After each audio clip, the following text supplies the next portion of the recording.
Stock market में invest करने के दो तरीके होते हैं। एक, या तो आप किसी कंपनी के डायरेक्ट स्टॉक खरीद लें, या फिर दूसरा जो कि बहुत ही आसान तरीका होता है, म्यूचुअल फंड। तो आज की इस वीडियो में हम लोग डिस्कस करेंगे कि म्यूचुअल फंड में कैसे इन्वेस्ट करते हैं और म्यूचुअल फंड में हम कहाँ इन्वेस्ट कर सकते हैं। तो शुरू करते हैं आज का video, how to invest in mutual fund.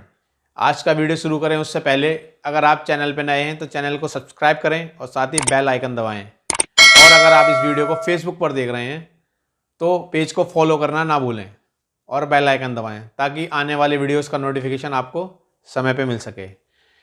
Investment पर मैं पहले भी काफ़ी वीडियो बना चुका हूँ, वो वीडियो आप मेरे पेज पे जाकर देख सकते हैं। तो जैसा कि आप लोग जानते हैं, स्टॉक मार्केट में इन्वेस्ट करने के लिए या तो आप किसी कंपनी के डायरेक्ट शेयर खरीद लीजिए या फिर आप म्यूचुअल फंड में इन्वेस्ट कर सकते हैं। म्यूचुअल फंड क्या होता है ये मैं आपको अपनी पिछली वीडियो में बता चुका हूँ। उस वीडियो में मैंने आपको बताया था कि म्यूचुअल फंड क्या होता है और म्यूचुअल फंड कैसे काम करता है और म्यूचुअल फंड कितने प्रकार के होते हैं। आज के इस वीडियो में हम लोग डिस्कस करेंगे कि म्यूचुअल फंड में कैसे निवेश कर सकते हैं, आप किस किस तरीके से और म्यूचुअल फंड के क्या क्या पैरामीटर चेक करके निवेश कर सकते हैं, या फिर मैं ये कहूँ कि एक म्यूचुअल फंड परचेज करने से पहले हमें किन किन बातों पर ध्यान देना चाहिए और किन किन पैरामीटर्स को हमें चेक करना चाहिए, उस म्यूचुअल फंड में क्या क्या खूबी हैं और क्या क्या कमी हैं। इन सारी चीज़ों को ध्यान में रखते हुए किन किन चीज़ों पे हमें नज़र रखनी चाहिए, उस चीज़ पर आज हम बारीकी से विचार करेंगे, डिस्कस करेंगे। सबसे पहला सवाल कि म्यूचुअल फंड में इन्वेस्ट क्यों करें। क्योंकि अगर आप किसी कंपनी का स्टॉक खरीदते हैं तो उसके लिए आपको खुद उस पर रिसर्च करनी पड़ती है, और एक म्यूचुअल फंड खरीदने से पहले आपको उतनी रिसर्च नहीं करनी पड़ती जितनी एक कंपनी के शेयर को खरीदने से पहले करनी पड़ती है। और फिर या फिर मैं यूँ कहूँ कि जब मार्केट में हमसे ज़्यादा एक्सपर्ट लोग बैठे हैं जिनका काम ही सिर्फ पूरे दिन स्टॉक मार्केट को वॉच करना, रिसर्च करना और इन्वेस्ट करना है, तो क्यों ना हम अपना पैसा उनके हैंड ओवर कर दें और उनको दे दें कि भाई ये लो मेरा पैसा और अब आप इसको इन्वेस्ट करो और ग्रो करो। क्योंकि हम लोग उस लेवल तक किसी भी स्टॉक को रिसर्च नहीं कर सकते जिस लेवल तक एक एक्सपर्ट रिसर्च कर सकता है। तो म्यूचुअल फंड जो होता है, म्यूचुअल फंड भी एक ऐसी स्कीम होती है या एक ऐसा फंड होता है जिसको एक एक्सपर्ट बंदे के द्वारा मैनेज किया जाता है और बहुत सारे लोगों का पैसा इकट्ठा करके एक फंड बनाया जाता है जिसका साइज बहुत ही बड़ा होता है, हजारों करोड़ों में होता है। तो लास्ट वीडियो में मैंने आपको बताया था कि म्यूचुअल फंड 3 टाइप के होते हैं एसेट के आधार पे। पहला होता है इक्विटी फंड, दूसरा होता है डेब्ट फंड और तीसरा होता है हाइब्रिड फंड। तो इक्विटी फंड जो होता है उसमें जमा किया हुआ पैसा सिर्फ इक्विटी में इन्वेस्ट किया जाता है, और इक्विटी फंड में रिस्क बहुत ज़्यादा होता है और रिटर्न भी इक्विटी फंड के बहुत ज़्यादा होते हैं। उसके बाद डेब्ट फंड, जो डेब्ट फंड होते हैं वो सिक्योर फंड होते हैं और उनमें रिस्क बहुत कम होता है लेकिन उनमें रिटर्न भी बहुत कम होता है। डेब्ट फंड का पैसा जो इन्वेस्ट होता है ये गवर्नमेंट बॉन्ड्स या कॉर्पोरेट बॉन्ड्स में इन्वेस्ट किया जाता है, इसलिए उनमें रिस्क कम होता है और रिटर्न भी कम होता है। बट अगर आप चाहते हैं कि आप इक्विटी के जितना रिस्क भी ना लें और डेब्ट फंड से ज़्यादा रिटर्न भी चाहिए, तो उसके लिए एक तीसरी कैटेगरी होती है जिसको हम बोलते हैं हाइब्रिड फंड। हाइब्रिड फंड में क्या होता है कि हाइब्रिड फंड में पैसा आपका डेब्ट और इक्विटी दोनों जगह बराबर रेशो में इन्वेस्ट किया जाता है, जिससे कि आपका जो पोर्टफोलियो है वो बैलेंस बना रहता है और इसका जो रिटर्न होता है वो डेब्ट फंड से ज़्यादा होता है लेकिन इक्विटी से थोड़ा कम होता है। अब ये जो 3 टाइप के फंड होते हैं इनकी अपनी सब कैटेगरीज होती हैं, जैसे कि लार्ज कैप, मिड कैप और स्मॉल कैप। लार्ज कैप का मतलब होता है कि स्टॉक मार्केट में लिस्टेड फर्स्ट 100 कंपनी, यानी कि मार्केट कैपिटलाइजेशन के हिसाब से जो 100 कंपनियां हैं 1 से लेके 100 नंबर तक की, वो आती हैं लार्ज कैप में। इसी तरीके से 101 से लेके 250 तक की जो कंपनियां हैं मार्केट कैप के हिसाब से वो आती हैं मिड कैप में, और 250 से नीचे की जो कंपनियां हैं वो आती हैं स्मॉल कैप में। तो जो भी ये तीनों फंड होते हैं इनके अपने अपने सेगमेंट होते हैं कि लार्ज कैप, मिड कैप और स्मॉल कैप, फिर मल्टी कैप। मल्टी कैप में जो होता है मिक्सर होता है, उसमें स्मॉल कैप के स्टॉक्स भी होते हैं, उसमें लार्ज कैप के स्टॉक्स भी होते हैं, सारा मिक्सिंग होता है। उसके बाद होता है ELSS, यानी कि जैसे कि अगर आपको अपना टैक्स सेव करना है तो आप टैक्स सेव करने के लिए आप जनरली किसी भी म्यूचुअल फंड में इन्वेस्ट करते हैं, उसमें टैक्स सेविंग का बेनिफिट नहीं मिलता। ELSS का मतलब होता है इक्विटी लिंक्ड सेविंग स्कीम्स, जैसे कि उसमें उसके नाम में ही है इक्विटी लिंक्ड। तो आप ELSS के कैटेगरी के थ्रू जब पैसा डिपॉजिट करते हैं तो वो इक्विटी में इन्वेस्ट होता है और उस पर आपको टैक्स सेविंग मिलती है। बट ELSS में लॉकिंग पीरियड होता है जो कि मिनिमम 3 इयर्स का होता है, और 3 ईयर के आगे फंड के हिसाब से जो फंड मैनेजर होते हैं वो उसका लॉकिंग पीरियड रखते हैं। बट आप कोई भी ELSS म्यूचुअल फंड लेते हैं तब उसमें मिनिमम 3 ईयर का लॉकिंग पीरियड होता है, और उसमें आप पैसा जमा कर सकते हैं। और पैसा जमा करने के बाद आपको मिनिमम, आपने जिस दिन पैसा जमा किया है या जिस डेट में आपने पैसा जमा किया है उस पैसे को निकालने के लिए आपको मिनिमम 3 ईयर वेट करना पड़ता है, उससे पहले आप उसका पैसा नहीं निकाल सकते। तो ELSS में ये थोड़ा सा ड्रॉबैक होता है। वहीं बाकी के जो म्यूचुअल फंड्स होते हैं उसमें आप कभी भी पैसा निकाल सकते हैं और अब जमा कर सकते हैं, उनमें ऐसा कोई लॉकिंग पीरियड नहीं होता, सिर्फ रिटर्न पे फर्क पड़ता है। और अगर आप साल भर से पहले पैसा निकालते हैं किसी भी म्यूचुअल फंड से तो उसमें कुछ आपको एग्जिट लोड वहन करना पड़ता है। उसके बारे में हम आगे बात करेंगे जब हम समझेंगे कि एक म्यूचुअल फंड को खरीदने के लिए किन किन पैरामीटर्स पर ध्यान देना होता है। तो ये तो थे म्यूचुअल फंड के प्रकार या टाइप ऑफ म्यूचुअल फंड्स। अब समझते हैं कि जब आप एक म्यूचुअल फंड लेने जा रहे हैं तब आपको किन किन बातों का ध्यान रखना है, क्या क्या चीज आपको, मेन चीज जो आपको एक म्यूचुअल फंड लेते समय चेक करना है। तो सबसे पहले जब भी आप कोई म्यूचुअल फंड खरीदने जा रहे हैं तब हमें वहां पर ध्यान देना होता है कि वह किस कंपनी का म्यूचुअल फंड है। तो म्यूचुअल फंड जैसा कि आप जानते हैं, म्यूचुअल फंड आप किसी भी बैंक का ले सकते हैं। मोस्टली जितनी भी बैंक हैं जो भी ब्रोकर हाउस की तरह काम करती हैं उनके सबके अपने अपने फंड्स हाउस हैं, उनके अपने नाम से। जैसे अगर हम SBI की बात करें तो SBI का भी म्यूचुअल फंड है, एक्सिस का भी म्यूचुअल फंड है, ICICI का भी म्यूचुअल फंड है, और इनमें सारी कैटेगरियां आपको अवेलेबल हैं। अब सबसे पहला पॉइंट हमें देखना होता है कि जो हम म्यूचुअल फंड लेने जा रहे हैं उस म्यूचुअल फंड को कौन सी AMC हैंडल करती है। सेकंड थिंग जो हम सेकंड पॉइंट होता है उसमें देखने का कि आप जो फंड लेने जा रहे हैं उस फंड का फंड मैनेजर कौन है। फंड मैनेजर को टोटल कितना एक्सपीरियंस है, फंड मैनेजर इससे पहले कितने फंड में काम कर चुका है, और उसने जो उसका पास्ट डाटा है, उसने जिस भी फंड में काम किया उसमें आपको कितना रिटर्न बना के दिया है, और फंड मैनेजर की क्वालिफिकेशन क्या है। ये सारी चीज आप जब भी कोई फंड खरीदने जाएंगे तो उसमें सारी डिटेल मिल जाती है। नेक्स्ट जो पॉइंट ध्यान रखने का होता है वो होता है एक्सपेंस रेशियो, और सबसे इंपॉर्टेंट पॉइंट भी यही होता है। एक्सपेंस रेशियो का मतलब होता है कि हम जब भी कोई म्यूचुअल फंड खरीदते हैं तो उस पर जो हमें खर्चा देना पड़ता है, क्योंकि हम जो पैसा देते हैं वो एक AMC को देते हैं। अब AMC उस पैसे को यूज करने के लिए स्टाफ रखती है, मैनेजर रखती है, रिसर्च टीम होती है पूरी। अब उसका जो खर्चा होता है वो AMC कंपनी हमसे ही लेती है और उस खर्चे को बोलते हैं एक्सपेंस रेशियो।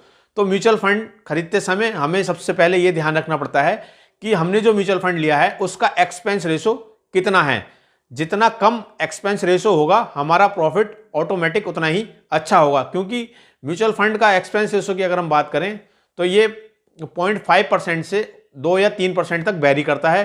तो अब आप खुद ही देख लीजिए कि अगर आप एक 2% का म्यूचुअल फंड ले रहे हैं जिसका एक्सपेंस रेशियो 2% है, और उसके सामने एक ऐसा म्यूचुअल फंड है जिसका एक्सपेंस रेशियो 1% है, तो 1% इनकम तो हमारी या 1% ग्रोथ तो हमारी एक्सपेंस रेशियो से ही डिफर कर जाती है। अब नेक्स्ट आता है म्यूचुअल फंड की हिस्ट्री। जो म्यूचुअल फंड मैं लेने जा रहा हूं उसकी क्या हिस्ट्री है, वो कितना पुराना है, उसका एसेट वैल्यू कितना है, उस फंड ने पिछले 4 साल 5 साल या कितना पुराना फंड है उसके हिसाब से 4 साल 5 साल में कितना रिटर्न दिया है। उसके बाद हम उसमें हमें ये देखना चाहिए कि जो फर्स्ट 5 ईयर हैं उसमें हर साल के रिटर्न में क्या फ्लक्चुएशन आई है, क्या ग्राफ बना है उसका। तो इससे हमें पता लगता है कि म्यूचुअल फंड समय के साथ कैसा परफॉर्म कर रहा है। 5 to 5 ईयर आपको मोस्टली म्यूचुअल फंड के जो पैरामीटर्स होते हैं वो पॉजिटिव ग्रोथ के ही मिलेंगे, बट अगर आप ईयर बाय ईयर उसको मॉनिटर करते हैं तब आप उसमें देखते हैं कि हर साल का जो एवरेज होता है क्या वो ग्रोथ में है। कहीं ऐसा तो नहीं कि एक साल बहुत ज़्यादा ग्रोथ कर ली और फिर 2 साल या 3 साल नीचे चला गया, फिर चौथे साल बहुत ज़्यादा ग्रोथ कर ली। तो ऐसे में होता क्या है कि आपने म्यूचुअल फंड जिस साल खरीदा, आपने देखा लास्ट ईयर तो इसने 60% की ग्रोथ दे दी, अब मैंने उसको खरीद लिया, अब पता लगा अगले 3 साल तक वो माइनस में ही जा रहा है। तो इस चीज से बचने के लिए सबसे बढ़िया तरीका ये होता है कि आप अगर 10 साल का ट्रैक देख रहे हैं तो 10 साल में 2 ट्रैक तो आप ये देखें कि 5 साल का ओवरऑल रिटर्न कितना है, और 10 साल में 10 बार उसने जो रिटर्न दिए हैं अलग अलग साल में वो किस रेशियो में दिए हैं। जो लास्ट और सबसे इंपॉर्टेंट चीज होती है किसी भी म्यूचुअल फंड में इन्वेस्ट करने से पहले चेक करने के लिए, वो होता है उस म्यूचुअल फंड का पोर्टफोलियो। पोर्टफोलियो से मतलब है कि जब भी आप कोई म्यूचुअल फंड लेने जाते हैं तो उस म्यूचुअल फंड का जो पैसा आप जमा कर रहे हैं वो कहां कहां इन्वेस्ट हो रहा है, किस किस कंपनी में, किस किस कंपनी की इक्विटी में उस पैसे को फंड मैनेजर इन्वेस्ट कर रहा है और हमें प्रॉफिट बना के दे रहा है, उसकी भी लिस्ट उस म्यूचुअल फंड की डिटेल में दी होती है। तो ये तो था कि एक म्यूचुअल फंड लेने से पहले हमें उस म्यूचुअल फंड के किस किस पैरामीटर पे नजर रखनी चाहिए या कौन कौन से पैरामीटर चेक करने चाहिए। आइए अब समझते हैं कि आप म्यूचुअल फंड कहां कहां से ले सकते हैं और कैसे ले सकते हैं। तो म्यूचुअल फंड लेने का सबसे पहला तरीका होता है, जो कि एक पुराना तरीका है, आप बैंक में जाके फॉर्म भर के म्यूचुअल फंड ले सकते हैं। सेकंड तरीका जो होता है म्यूचुअल फंड में इन्वेस्ट करने का, वो होता है आपके डीमेट अकाउंट के थ्रू। आपका जो भी डीमेट अकाउंट है आप उसमें जितने भी मार्केट में करंट में म्यूचुअल फंड चल रहे हैं उनमें इन्वेस्ट कर सकते हैं। वो मैं आपको आगे बताऊंगा कि आप एक डीमेट अकाउंट से कैसे म्यूचुअल फंड खरीद सकते हैं। और जो लास्ट थर्ड तरीका होता है म्यूचुअल फंड में इन्वेस्ट करने का, वो होता है कि जितने भी एएमसीज होती हैं, चाहे वो एचडीएफसी हो या एसबीआई हो, आईसीआईसी हो, इन सब के अपने खुद के म्यूचुअल फंड्स ऐप होते हैं। वहां आपको कोई डीमेट अकाउंट की जरूरत नहीं पड़ती और ना ही वहां आपको किसी तरीका कोई और ट्रेडिंग अकाउंट की जरूरत पड़ती है। आप सिंपल केवाईसी कराकर वहां से डायरेक्ट म्यूचुअल फंड खरीद सकते हैं। बट जो म्यूचुअल फंड की एप्स होती हैं पर्टिकुलर, उनमें ड्रॉबैक ये होता है कि आप बैंक का ऐप यूज कर रहे हैं या जिस भी ब्रोकर का ऐप यूज कर रहे हैं, आप सिर्फ उसी ही ब्रोकर के पास लिस्टेड जो म्यूचुअल फंड होते हैं या जिनको वो ऑपरेट करता है उन्हीं में इन्वेस्ट कर सकते हैं। जैसे कि अगर मैं एचडीएफसी की बात करूं तो जो सिर्फ एचडीएफसी से रिलेटेड म्यूचुअल फंड्स हैं आप उनमें इन्वेस्ट कर सकते हैं, उनमें निवेश कर सकते हैं। लेकिन अगर आपको एसबीआई का म्यूचुअल फंड खरीदना है तो आप एचडीएफसी की ऐप में नहीं कर सकते, उसके लिए फिर आपको एसबीआई की ऐप में जाना पड़ेगा। तो मतलब यह है कि उसमें कई सारी ऐप हो जाएंगी, अलग अलग म्यूचुअल फंड लेने के लिए आपको अलग अलग ऐप रखनी पड़ेगी। तो इन सबसे बचने के लिए सबसे आसान तरीका होता है आपका अपना डीमेट कम ट्रेडिंग अकाउंट। एक डीमेट कम ट्रेडिंग अकाउंट में कैसे म्यूचुअल फंड को सर्च करते हैं और कैसे इन्वेस्ट करते हैं वो मैं आपको अभी ऑनलाइन करके दिखाऊंगा कि एक म्यूचुअल फंड खरीदते समय जब आप कोई भी म्यूचुअल फंड सेलेक्ट कर रहे हैं तो उसके क्या क्या पैरामीटर वहां पर चेक करने होते हैं। तो मैं अपने फोन की रिकॉर्डिंग ऑन कर देता हूं और उसके बाद हम लोग देखेंगे कि अप स्टॉक की ऐप में एक म्यूचुअल फंड कैसे खरीदते हैं। अप स्टॉक का लिंक नीचे डिस्क्रिप्शन में मिल जाएगा, वहां जाके आप अपना डीमेट अकाउंट खोल सकते हैं जो कि फ्री ऑफ कॉस्ट है।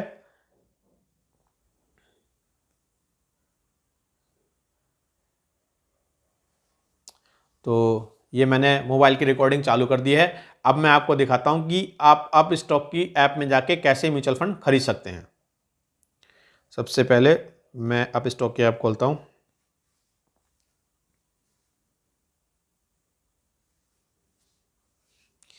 तो जब आप अप स्टॉक डाउनलोड कर लेंगे और उसकी ऐप खोलेंगे तो कुछ इस टाइप का पेज आपको दिखाई देगा जिस पर कि कुछ स्टॉक्स के प्राइस होंगे, जो कि इसका मेन पेज होता है। वहीं आप देख रहे होंगे नीचे सबसे राइट कॉर्नर पे इसमें ऑप्शन है इन्वेस्ट का, तो हम इन्वेस्ट पे क्लिक करेंगे। अब इसमें दो ऑप्शन आ रहे हैं, एक आईपीओ और दूसरा म्यूचुअल फंड। हमें चूंकि म्यूचुअल फंड देखना है तो हम क्लिक करेंगे mutual fund view all funds पे। उसके बाद कुछ इस तरीके का पेज खुलेगा जिसपे कि आप देख सकते हैं ICICI, Aditya Birla, Tata digital India, सारे म्यूचुअल फंड जितने की जो भी म्यूचुअल फंड यहाँ पर हैं उनकी सारी लिस्ट आ जाएगी। उसमें से आप कोई भी सिलेक्ट कर सकते हैं या कोई पर्टिकुलर म्यूचुअल फंड आपको चाहिए तो बगल में आप देख सकते हैं ये यहाँ पर सर्च का ऑप्शन है। हम इस पे सर्च पे क्लिक करेंगे और यहाँ पर लिख देंगे, जैसे कि मुझे अगर एसबीआई ब्लू चिप लेना है तो सबसे ऊपर आ गया एसबीआई ब्लू चिप डायरेक्ट। अब इसमें अलग अलग ऑप्शन आते हैं, जैसे कि इसमें 3 ऑप्शन आ रहे हैं, आप देखेंगे। पहला ग्रोथ, दूसरा डिविडेंड पे आउट और तीसरा री इन्वेस्ट, डिविडेंड का री इन्वेस्ट करना। इन 3 में से आप कोई भी ऑप्शन अपनी सहूलियत के हिसाब से चूज कर सकते हैं। जैसे कि डिविडेंड पे आउट उसके लिए अच्छा है। अगर आप अपनी कोई पैसिव इनकम जनरेट करना चाहते हैं, जो कि मैंने लास्ट वीडियो में बताया था, तो उस समय आप डिविडेंड पे आउट का ऑप्शन चूज करें। डिविडेंड पे आउट क्या होता है वो मैं आपको आगे बताऊंगा। तो हम इसमें सेलेक्ट कर लेते हैं ग्रोथ का ऑप्शन, फिलहाल एग्जाम्पल के लिए। तो अब जैसे ही मैंने ग्रोथ का ऑप्शन सेलेक्ट किया, इसका ये ग्राफ और इसकी इसने ऊपर जो 63.36 लिखा हुआ है, ये इसकी NAV होती है। NAV मतलब होता है नेट एसेट वैल्यू। इस म्यूचुअल फंड का जो NAV है वो 63 है। 63 के हिसाब से आपको इसमें इन्वेस्ट करना है। मतलब अगर आप इसमें 630 रुपये इन्वेस्ट करते हैं या इसके 10 यूनिट खरीदते हैं, तब आपको इसमें 630 रुपये इन्वेस्ट करने पड़ेंगे। इसमें आप देख सकते हैं इसका रिटर्न इसने दिखा दिया। अब 1 साल में कितने रिटर्न है वो भी ये दिखा रहा है, 3 साल में क्या रिटर्न है वो भी यहाँ आ रहा है, और 5 साल के क्या रिटर्न है वो भी दिखा रहा है। साथ ही अब ये जो मैं आपसे कह रहा था कि फंड की डिटेल, अब इसमें फंड की डिटेल आ गई। फंड की डिटेल इसमें जो है वो, ये फंड 1 जनवरी 2013 को स्टार्ट हुआ था, यानी कि लगभग 8 साल पुराना फंड हो चुका है। इसमें जो मिनिमम इन्वेस्टमेंट है वन टाइम का, वो आप 5,000 रुपये का है, कि मतलब अगर आप लमसम करते हैं तो आपको 5,000 इन्वेस्ट करने पड़ेंगे। और अगर आप SIP यानी कि सिस्टमेटिक इन्वेस्टमेंट प्लान के थ्रू जाते हैं, हर मंथ आपको इन्वेस्ट करना है, तब आप इसमें 500 रुपये का इन्वेस्ट कर सकते हैं। और जो सबसे इंपॉर्टेंट चीज मैंने आपको बोली थी, एक्सपेंस रेशो, वो आप देख सकते हैं 1% से भी कम है, 0.96% इसका एक्सपेंस रेशो है। और लॉक इन पीरियड कुछ भी नहीं है, आप जब चाहें तब पैसे निकाल सकते हैं। जो मैंने फंड पोर्टफोलियो की बात करी थी, तो इसमें आप देख सकते हैं कि इन्होंने रैंकिंग दे रखी है कि किस जगह कितना इन्होंने इन्वेस्ट किया। जैसे कि HDFC में इन्होंने 8% इन्वेस्ट किया हुआ है, ICICI बैंक में 6%, इन्फोसिस में 5%, रिलायंस में 4%। इस तरीके से इन्होंने पूरी लिस्ट दे रखी है किसमें कितना इन्वेस्ट कर रखा है। ये इन्होंने कंपनी के नाम के हिसाब से दे रखे हैं। आप सेक्टर वाइज भी चेक कर सकते हैं कि बैंकिंग सेक्टर में कितना है, ऑटोमोटिव में कितना है, IT सेक्टर में कितना है, हेल्थ केयर में कितना है। मतलब इसमें आपको पूरी जानकारी मिल रही है। प्लस व्यू करेंगे तो आपको पूरी लिस्ट आ जाएगी कहां कहां कंपनी ने कितना % इन्वेस्ट किया हुआ है। नेक्स्ट चीज जो मैंने आपको बताई थी, फंड मैनेजर। तो फंड मैनेजर का आप देख सकते हैं यहां पर फंड मैनेजर का नाम आ गया, फंड मैनेजर को टोटल कितना एक्सपीरियंस है और उसकी क्या क्वालिफिकेशन है, ये सारी डिटेल आपको यहां पर मिल जाती है। इस ऐप का सबसे बड़ा फायदा यही है कि आप जब भी कोई भी म्यूचुअल फंड खरीदने जाते हैं, तब आपको उसकी पूरी डिटेल फंड मैनेजर से लेके उसका पास्ट रिकॉर्ड तक सब कुछ यहाँ आसानी से देखने को मिल जाता है। जैसे कि अगर मैं किसी और फंड की बात करूं तो देख लेते हैं हम। जैसे कि यहाँ पर ये आ रहा है ICICI का फर्स्ट वाला, इसी को हम ले लेते हैं। इसको मैंने खोला और इसकी जो NAV है वो अभी 176 है, और इसका 1 ईयर का रिटर्न आप देख सकते हैं 81% रिटर्न है 1 ईयर का। आप देख सकते हैं इसका 3 ईयर का 44 और 5 ईयर का 30, मतलब 5 ईयर्स में इसने 34% के हिसाब से रिटर्न दिया है। वहीं सेम चीज सारी आप देख सकते हैं, ये भी 1 जनवरी 2013 का है, सारा कुछ सेम है। और इसका एक्सपेंस रेशो उस SBI के ब्लू चिप से भी कम है। आप देख सकते हैं ओनली 0.76% है, मतलब ये उससे भी कम एक्सपेंसिव फंड है। बाकी कंपनियां आप देख सकते हैं अलग अलग कंपनियां इसमें लिखी हैं। जैसे कि सबसे ज़्यादा इन्वेस्टमेंट इन्होंने इन्फोसिस में किया हुआ है 22%, उसके बाद TCS में, उसके बाद टेक महिंद्रा में। तो ये सब करने के बाद अब आपको ऑप्शन सेलेक्ट करना होता है कि आपको वन टाइम करना है या SIP करना है।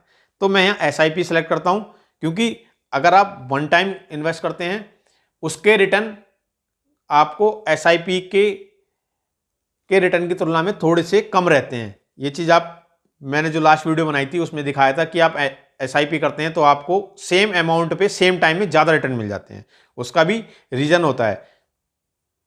तो ये सारी चीज़ आ गई। अब जैसे कि यहाँ पर इन्होंने दिखाया कि यहाँ पर जो भी कोई फंड मैनेजर है उसकी इनके पास कोई डिटेल नहीं है, सिर्फ नाम है। तो अब आपको यही पता लग गया कि हमें इससे बच के, हम मतलब अगर हमें पता ही नहीं फंड मैनेजर कौन है तो हम उसको अवॉइड भी कर सकते हैं। उसके बाद हम स्टार्ट करेंगे SIP पे। अब ये आ गया कि आपको SIP की फ्रिक्वेंसी क्या रखनी है। इसमें होता है आपका मंथली और क्वार्टरली, तो वो आप अपने ऊपर रख सकते हैं। स्टार्ट डेट अपनी सहूलियत के हिसाब से कि आपको किस दिन कटवानी है, तो इसमें आ जाएगा कौन सी डेट। अब जैसे कि इसमें 5 जनवरी से पहले की कोई डेट अवेलेबल नहीं है, आप जो भी इन्वेस्ट करेंगे उसका पैसा 5 जनवरी से कटना स्टार्ट होगा। तो मैं इसमें 5 जनवरी सेलेक्ट कर लेता हूँ। लॉक इन पीरियड कुछ नहीं है, और उसके बाद अमाउंट की तरफ बढ़ जाते हैं। तो चूँकि अभी मेरे पास जो मेरा अप स्टॉक का फंड है उसमें अमाउंट नहीं है, तो वहाँ पर आ गया। अब आप यहाँ पर देख सकते हैं अपने सहूलियत के हिसाब से मिनिमम 500 रुपये से लेकर और मैक्सिमम 500 के मल्टीपल में आप कितने की भी 500 के मल्टीपल में आप कितने का भी मंथली इन्वेस्टमेंट कर सकते हैं। तो ये बहुत ही आसान है अप स्टॉक के थ्रू एक म्यूचुअल फंड लेना। तो आपने देखा कि आप अप स्टॉक के थ्रू कैसे एक म्यूचुअल फंड बहुत ही आसानी से कुछ ही मिनटों में परचेज कर सकते हैं। आई होप आज का वीडियो आपको पसंद आया होगा, दी हुई जानकारी आपके लिए सहायक होगी। अगर अभी तक आपने डीमैट अकाउंट नहीं खोला है तो डीमैट अकाउंट खोलने के लिए आपको नीचे डिस्क्रिप्शन में लिंक मिल जाएगा, आप वहां जाकर अप स्टॉक्स में डीमैट अकाउंट खोल सकते हैं और म्यूचुअल फंड में इन्वेस्टमेंट स्टार्ट कर दीजिए, जो कि एक बहुत ही आसान और सुरक्षित तरीका है स्टॉक मार्केट में इन्वेस्ट करने का। Thank you.